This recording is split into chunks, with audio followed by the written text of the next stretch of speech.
Growl ñoo xam.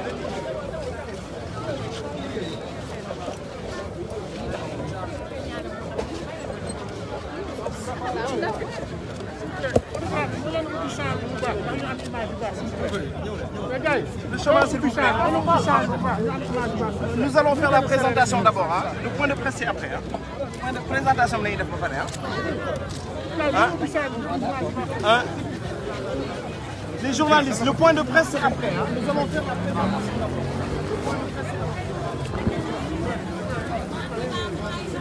S'il vous plaît. S'il vous plaît.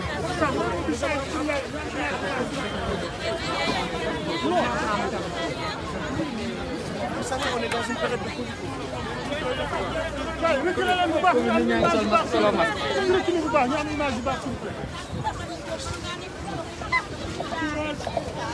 Avancez-les, là.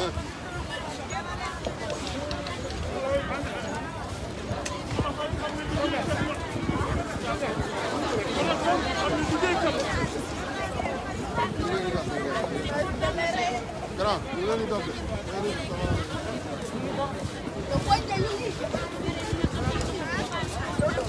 Doon leen mu gaaw waay grand. Vive le président Macky Sall. Kan du président Macky. Waaw. Yëpp moom.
Grand, c'est très bien, tu vois, c'est très bien.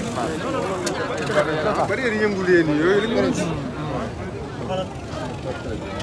la presse nañ ñëwee na leen ñëw leen na parce que presse ana bas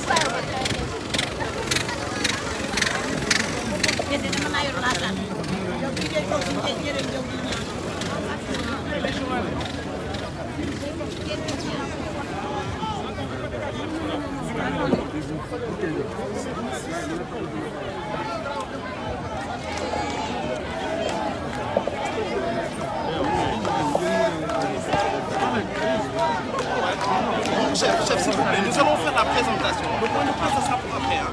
Vous aurez tout le temps qu'il vous faut.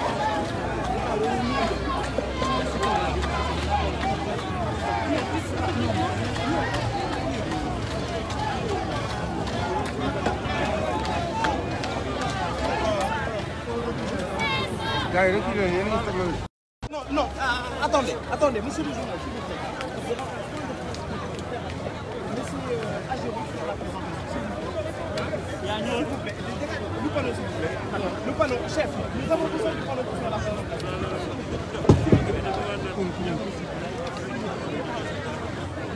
Diop taxal na wax. Diop taxal na wax. Monsieur le maire, nous remercions de nous accueillir dans votre public. Notre service des infrastructures, nous remercions de nous accueillir. Maintenant, aujourd'hui, comme vous l'avez fait la dernière fois, assister à l'ouverture de l'Off. Nous remercions aussi tous les honorables qui sont présents aujourd'hui pour assister à l'ouverture de l'autopont de l'Off.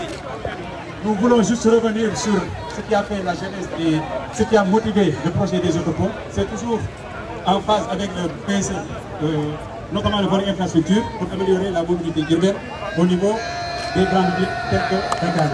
Maintenant, comme on dit souvent, le volet infrastructure n'est qu'une composante dans l'amélioration de la mobilité urbaine. Ce qu'on rappelle souvent pour dire que sur ce qu'on a vu, il y a 5 leviers pour lesquels l'État du Sénégal travaille pour essayer d'améliorer la mobilité. Notamment, le premier point, c'est l'aménagement du territoire. Ça, on peut en parler avec l'érection de la ville de Diamniadio, qui va permettre d'avoir un pôle qui va désengorger Dakar. Donc, pour ceux qui passent à Diamniadio aujourd'hui, tout le monde voit que c'est une réalité qui est en train d'émerger. De même que par rapport au transport de masse aussi, parce qu'aujourd'hui, ce qu'on a sur Dakar, c'est une explosion du parc particulier. Ça, c'est pourquoi? Parce qu'on a aussi une offre en transport de masse qui est déficitaire, tant en qualité qu'en quantité. Donc il y a des projets innovants initiés par l'État du Sénégal pour essayer de faire une mise à niveau par rapport au transport de masse. On peut citer entre autres projets, comme ces projets, le projet du TR et celui du DRT, dont la Géroute assure et l'entrée d'exécution en partenariat avec le CETUD. Par rapport au troisième point qui nous réunit ici aujourd'hui, c'est le volet infrastructure. Sur le volet infrastructure, il y a les autoroutes qui se développent, notamment avec l'ambitieux programme de l'État du Sénégal. Ce qui a permis de faire aujourd'hui, ce qui a permis d'avoir des autoroutes, comme vous pouvez le voir.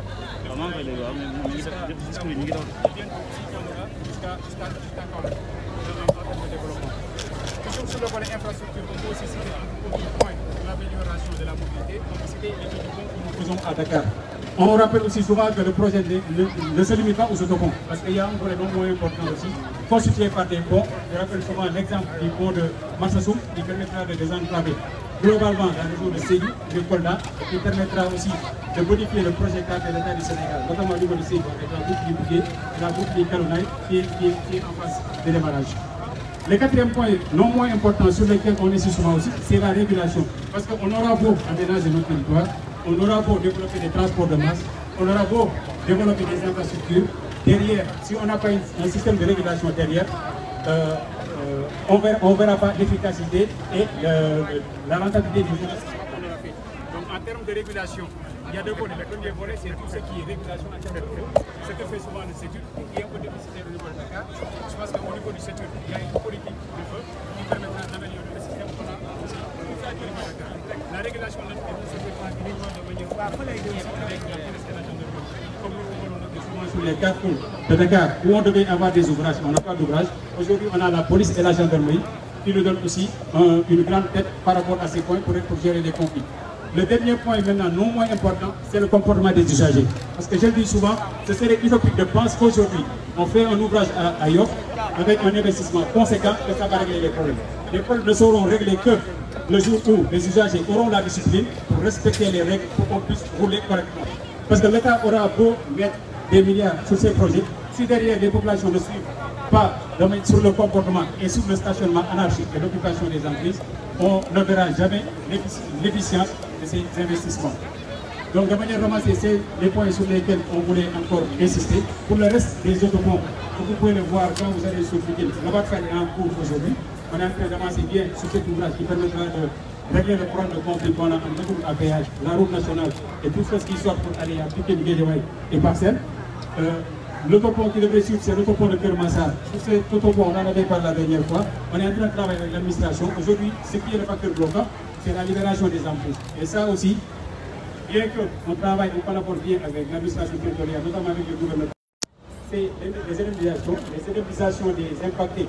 Cela a été pris en compte dans le projet. Donc aujourd'hui, le problème qu'on a sur Kermassar n'est qu'un problème administratif pour pouvoir finaliser la libération des emprises. Ça nous permet de... Une fois qu'on aura parlé des généralités, de revenir sur ce panneau. Donc, heureusement, il y a l'engouement qui est là, qui fait qu'on ne peut pas voir le panneau. On va glisser un peu, on va y arriver.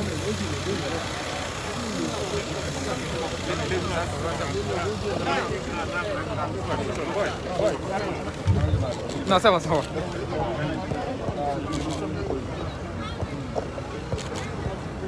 Sur ce panneau, ce que je veux retenir, ce que je retiens principalement, ce sont souvent les délais. Parce que sur ce projet, c'était prévu sur un délai de 18 mois. C'est-à-dire qu'on avait commencé en décembre 2019, en décembre 2, on devait terminer en juin 2020. Mais vu la concentration et les difficultés de circulation qu'il y avait sur cet axe, les gens ont toujours pensé que cet ouvrage était très lent. Alors qu'aujourd'hui, si on ouvre l'autopont, cela veut dire qu'on a eu un délai de 6 mois par rapport au délai qui était annoncé. Ça aussi, on peut l'avoir aujourd'hui. Pourquoi? Parce que c'est dû aussi aux choix techniques qui ont été faits pour pouvoir essayer de gagner quelque chose sur le temps, notamment la technologie. Les aménagements. Parce que comme on le disait souvent, on a l'habitude de faire des ponts, on a l'habitude de faire des autoponts, mais ce qu'on a essayé de faire dans le cadre de ces projets, c'était d'intégrer au maximum l'ouvrage dans son paysage. À l'image de Yoff, si vous voyez la place Mamadou qui était là, et l'ancienne place de la station, ça fait un aménagement conséquent de 18 000 m² qui reste à être finalisé d'ici le 31 janvier, comme on l'a promis. Parce qu'aujourd'hui, on ouvre l'ouvrage pour soulager les usagers de la route de l'aéroport. Mais d'ici le 31 janvier, on va finaliser tout ce qui est aménagement, notamment sur la place Mamadou Diop et sur la place de l'ancienne station.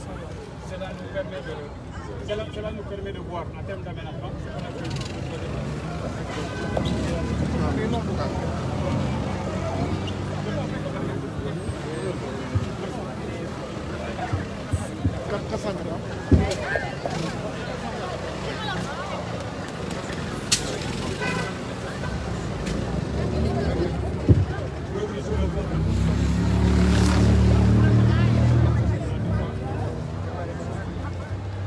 Par rapport aux aménagements, là on est sur le plan d'aménagement.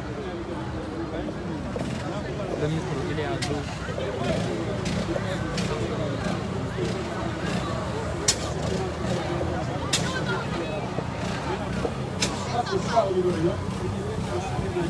on a pris même la délégation qui est il y avait des places étudiantes sur la place. Derrière aussi, quand il y a des matchs sur le terre, pour que les gens puissent se retrouver.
Comme dit le DG. Comme dit le DG, l'AGEROUTE n'a pas vocation de collecter de l'argent, donc raison de plus de prendre un prestataire. Mais derrière nous, ce qu'on veut derrière, c'est juste la pérennité de l'ouvrage et la fonctionnalité. Maintenant, comme je dis, les recettes, il faudra avoir une discussion entre les prestataires et les maires. Tout en sachant que ça converge avec les intérêts tant liés de la développement que de la vie. Donc, demain,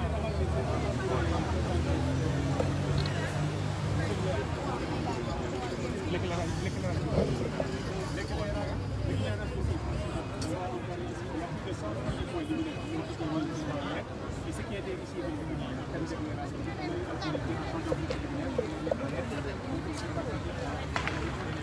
par rapport à ces places, malheureusement, c'est des points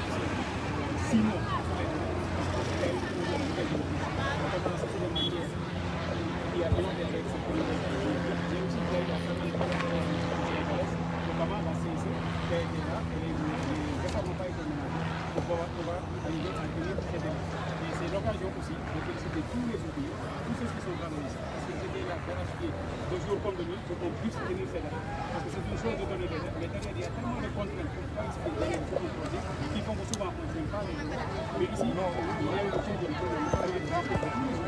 ceux qui sont ici, pour pouvoir tenir les aspects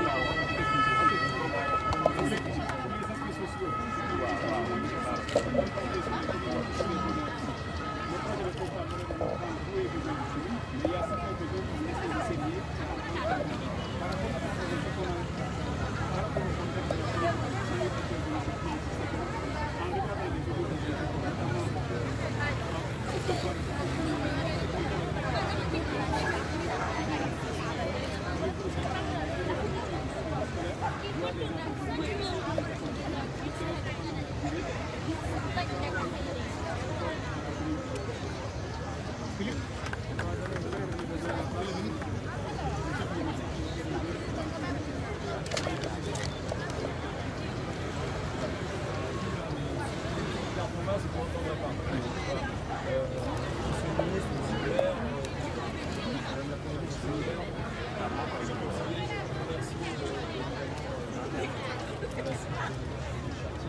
nous avons devant nous une vraie stratégie.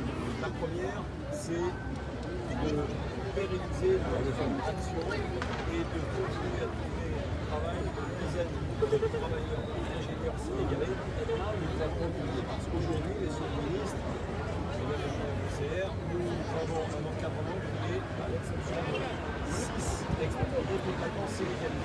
Chacun des ouvrages de construire un car est placé sous la responsabilité d'un ingénieur sénégalais, via sous sa responsabilité du conducteur de transport, voilà, sous sa responsabilité via les entreprises qui sont nos prestataires et sénégalais. Il y a pas de cela, là, de préfabrication. C'est-à-dire la Terre-Bio, nous avons installé une usine qui sont préfabriquées. Toutes les pièces béton que vous voyez ici, ce que vous voyez ici, c'est le mécano de l'enfance de certains d'entre nous, toute la génération, le Lego de la génération qui vient derrière, et tout est élaboré à partir de pièces qu'on va assembler en fait. Les pièces béton sont fabriquées au Sénégal. Et ça c'est important parce que dans notre développement à partir du Sénégal, nous voulons que cette usine sénégalaise, nous permette d'exporter les pièces béton en plus de ce que nous amenons. Parce que, une chose, un des secrets, c'est la fabrication en France parce que ça nous permet d'avoir un financement français aidé par des finances donc parce que c'est lui qui ne valide pas et le pays qui demande l'emploi garanti par la France et l'opportunité d'opération. Donc qu'il soit ici remercié de son action. Ce que je voudrais dire, pour ne pas monopoliser la parole, c'est que nous avons décidé dès le départ, et nous sommes en plein de de nous installer au Sénégal pour considérer ce pays comme le hub de matière sur la côte de l'Ouest. C'est ainsi que d'ores et déjà, avec notre encadrement sénégalais, nous pilotons depuis Dakar nos activités sur la Sierra Leone, sur la Mauritanie, sur la RCI, sur la RDC, sur la RCA et sur le Cameroun. Et tout ce que nous faisons en Afrique de l'Ouest aujourd'hui dépend de notre staff basé sur le Sénégal. Pour une raison très simple, ce que vous, Sénégalais, avez organisé à partir de l'aéroport avec vous, qui avez permis aux entreprises européennes qui veulent s'en donner la peine de se baser ici, exactement dans les mêmes conditions de confort matériel et de confort intellectuel que nous avons en France, avec une différence, nous sommes au cœur du marché. Sur les ouvrages, je n'en rajouterai pas par rapport à ce que a dit Chertiam. Nous avons réussi à aller plus vite que prévu et nous avons la qualité que vous allez voir tout à l'heure parce que la collaboration avec la Géroupe, je rappelle que nous sommes en interaction permanente de façon à agrémenter tout ce qui est autour des ouvrages. Notre contrat initialement ne portait pas tout ce qu'a présenté Chertiam au niveau de l'agrémentation et au niveau de ce qui rend votre ville attrayante et agréable à tous ses habitants. Et ça, c'est à la Géroupe, le dialogue qu'on a avec eux, on le doit. Notre projet initialement ne prévoyait pas non plus de faire autant d'assainissement. Je me permets de respectueusement de signaler que lorsqu'il y a eu les grosses inondations d'octobre, un peu plus tôt dans l'année, les ouvrages sur lesquels nous avions modifié à la demande de la Géroupe l'assainissement au Mont-Saint, de concertation avec eux, n'ont pas souffert des problèmes créés par les inondations. Et ça, je pense que c'est la démonstration de la bonne interaction que nous avons entre le WEPI. Je voudrais terminer par là parce que les 19, eh bien, oui, c'est vrai, les entreprises sénégalaises avec lesquelles nous travaillons, CSE en particulier, CSE qui est une longue collaboration sur d'autres pays, même que le Sénégal, la Sierra Leone en particulier, le Libéria en particulier, et tout ça fait que les autres entreprises qui sont avec nous sur cette opération participent à la dynamique. Bien sûr, ceux qui sont passés ici, ils ont certainement remarqué quelque chose. Il y avait 120 personnes qui travaillaient pour qu'aujourd'hui, ça soit nous. Mais ceux qui sont descendus de leur voiture et qui ont discuté, qui ont regardé, ils se sont aperçus que vous étiez là, travailler dans la joie. Parce que tout simplement, ils étaient contents, comme nous. Une équipe franco-sénégalaise de matière qui est restée là et qui a eu à cœur de ne pas laisser les gens tout seuls. On est tout simplement ensemble. Et c'est ce mot ensemble, les ministres, que je voudrais que nous gardions tous en tête après cette belle journée. Merci.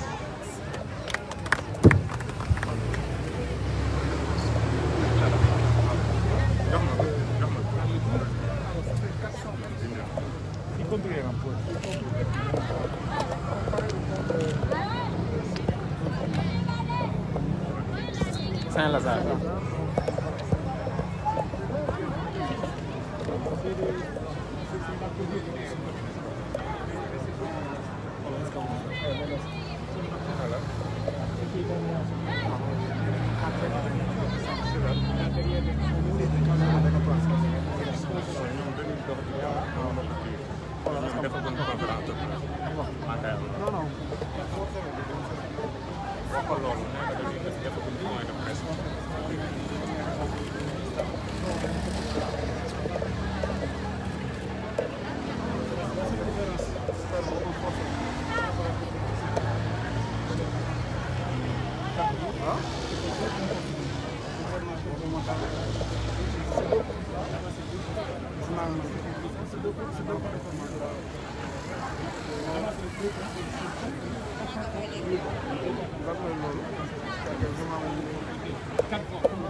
yorama crédit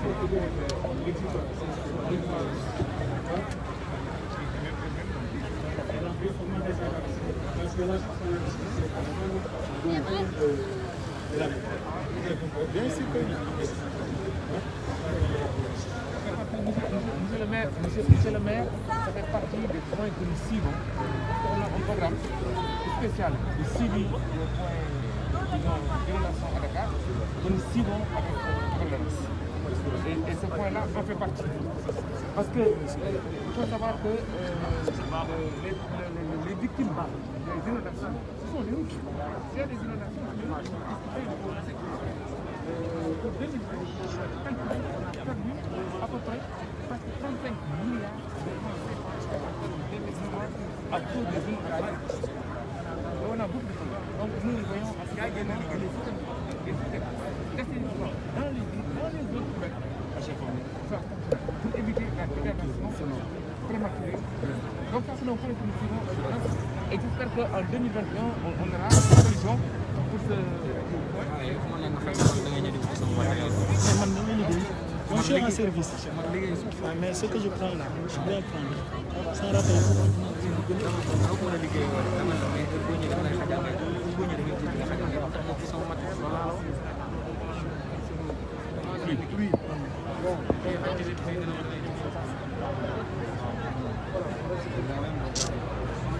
C'est incorrect.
Il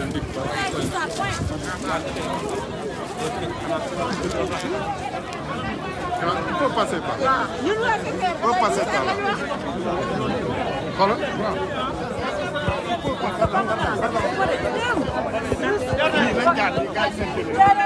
Non, non,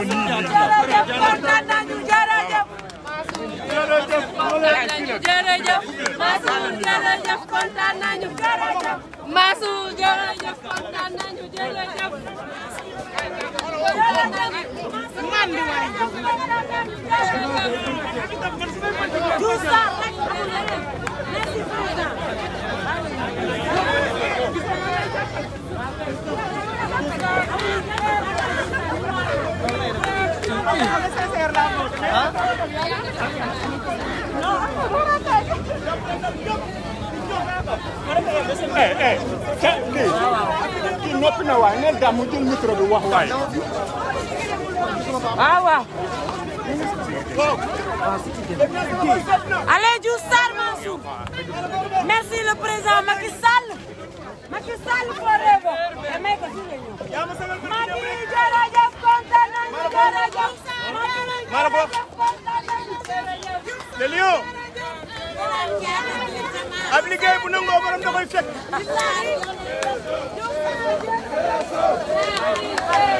Alaaji Mansour Faye. jàppale dëkk yow mi yaay waay. yow kii def ko rek mu mel ni Paris.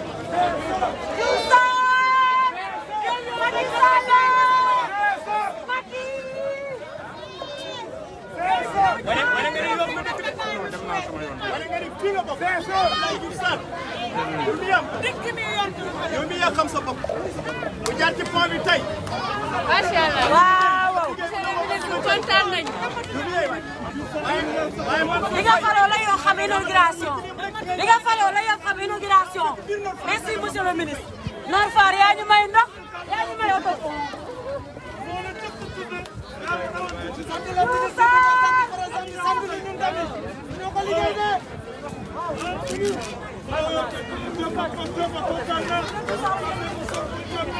waaw waaw. pont de l'événement. pont bu mag bi. waaw merci monsieur le ministre. dañ ñoo beral nag ñoo dàqale autopont. yaa fa dàqale autopont. autopont en place Mamadou Diop. Vive le président Macky. Allez Macky Sall. Vive le président Macky Sall. Vive le président de tous les Sénégalais. lii tey na sëkk. alors ñoo liggéey. waaw. monsieur le ministre kontaan nañu.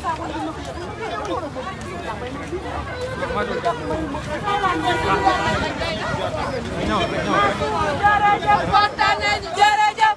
Mansour jërëjëf kontaan nañu jërëjëf. Mansour jërëjëf kontaan nañu.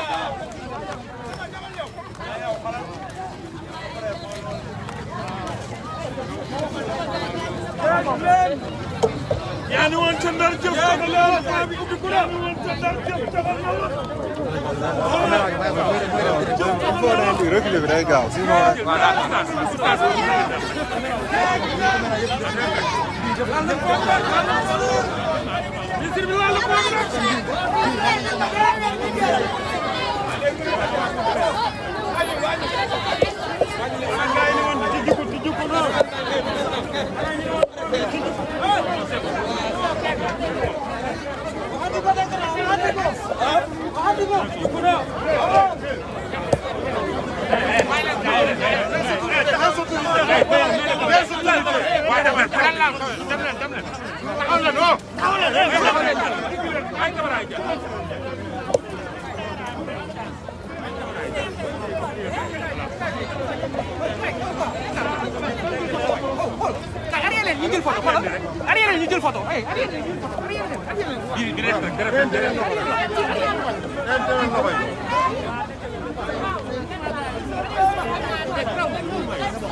da ngeen di gaaw ngeen jéggi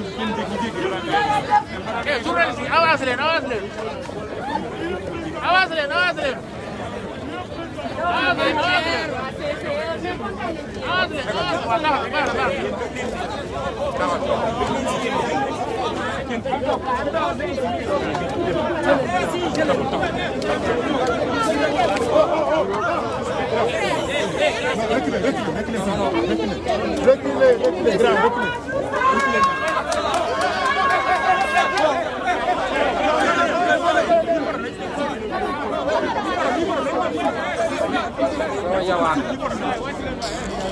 Magal da ngay wàcc wala nga toog sa kanam ak waa CS ñoom ñëpp daal di nañu teew fii daal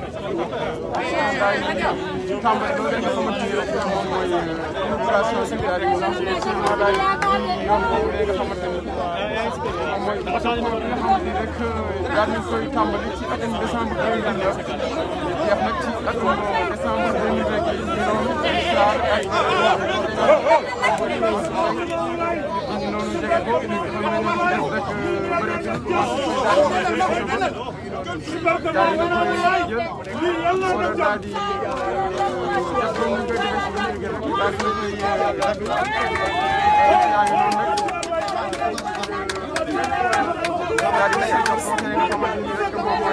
Abdoulaye Diouf Sarr comme ni ngeen ko daal di gisee rek doon loo xamante ni lu am solo la ngeen koy suivre en direct ci Africa 7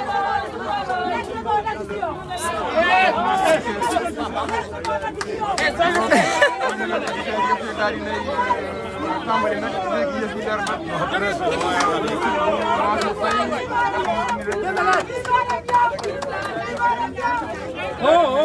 leer officiellement loolu nga xamante ni rek moom mooy autopont bi. mais oray nga xam ne ñu bëri doon nañ ko xaar daf ay jafe-jafe yu bëri.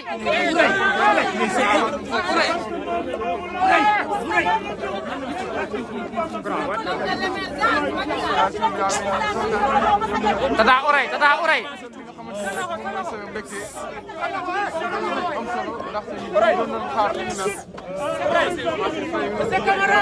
naan nañ def ndànk doon na lu am solo lool.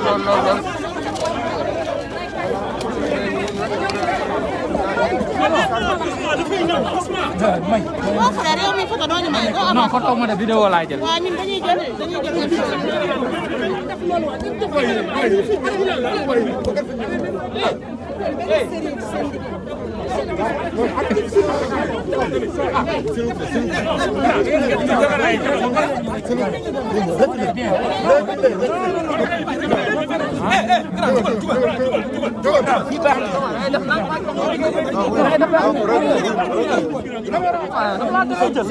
man foo toog xool toog ma benn chance kenn.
bu baax métier bi yéen ñëpp a ko bokk seen sa sant da ngeen di ñëw taxaw ko seen na baax ku nekk di cappi nii nga te lu ngay génne du baax ñii ñëpp ñoo war a arrêté ñoom nañ écarté fii yëpp ñoom surtout ñoom bu dee ay cameraman wala ay dañ dem seen bopp da koy wax ci ngeen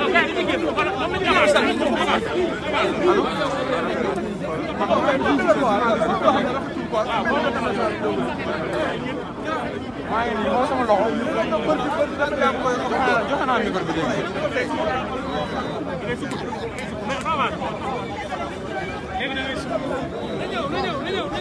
léegi yéen ñi da ngeen di bàyyi caméra bi ñëw.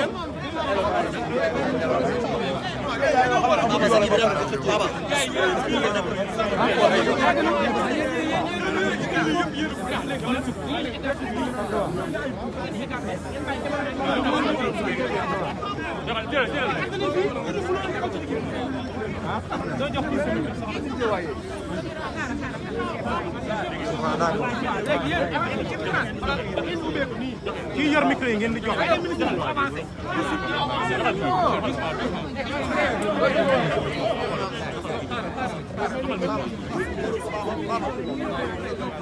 waaw baax na.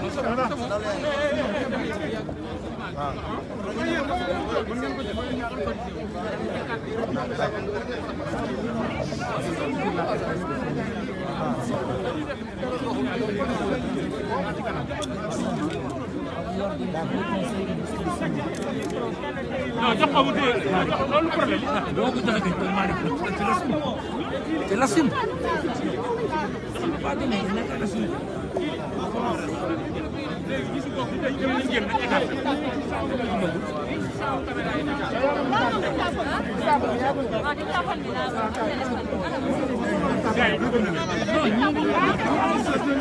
non ñii ñoo war a dëkk léegi ñii non instant bii yéen ñi ñëpp yéen ñi ñëpp.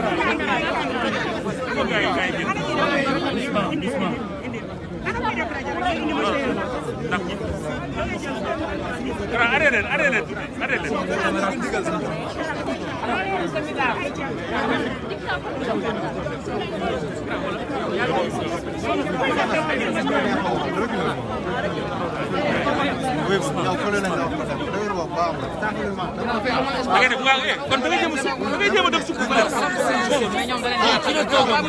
non fii baaxul xoolal da ngay xool caméra yi. da ngay dem si caméra yi nga toog si. da ngay sóor gars yi si ginnaaw dañuy am image bu ñu ratee rek la tënk affaire bi. non comprendre naa ko.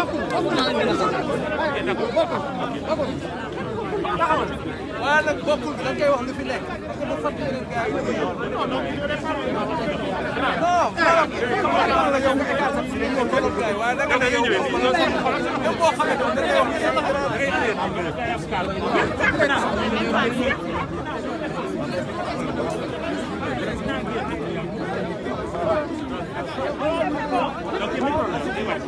day wàcc.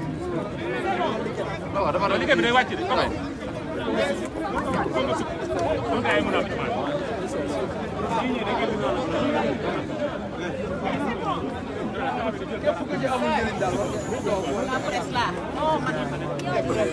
franchement man naa ko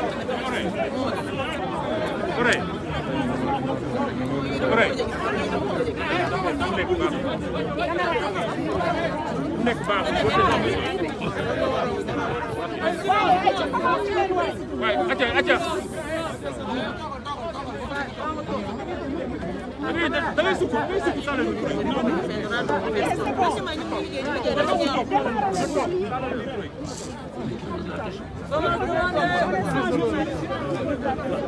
démarrer leen ko toogoon rek sukkoon fa nga sukk ah sukkee voilà xam ne ni ma waaw c'est bon.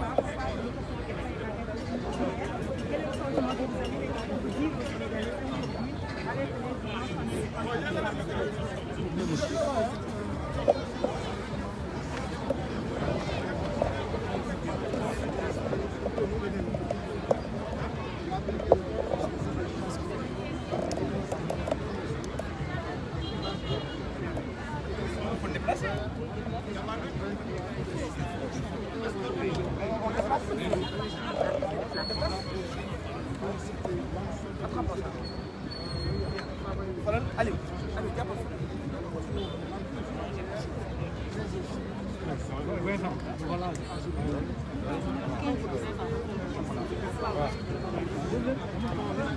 dama dem jiir quoi.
Albo, no do ty sobie nie to ja latam.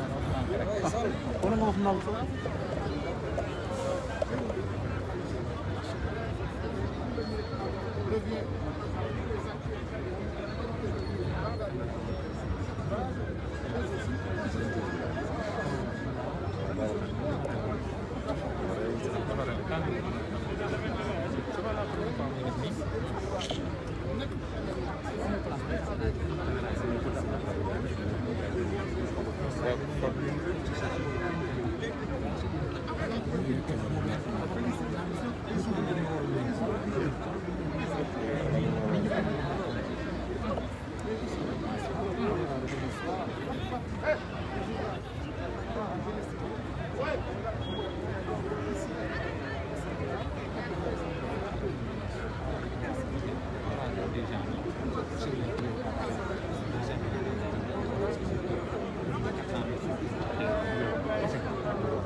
Monsieur le ministre, quelle est une question? Oui. Monsieur le ministre.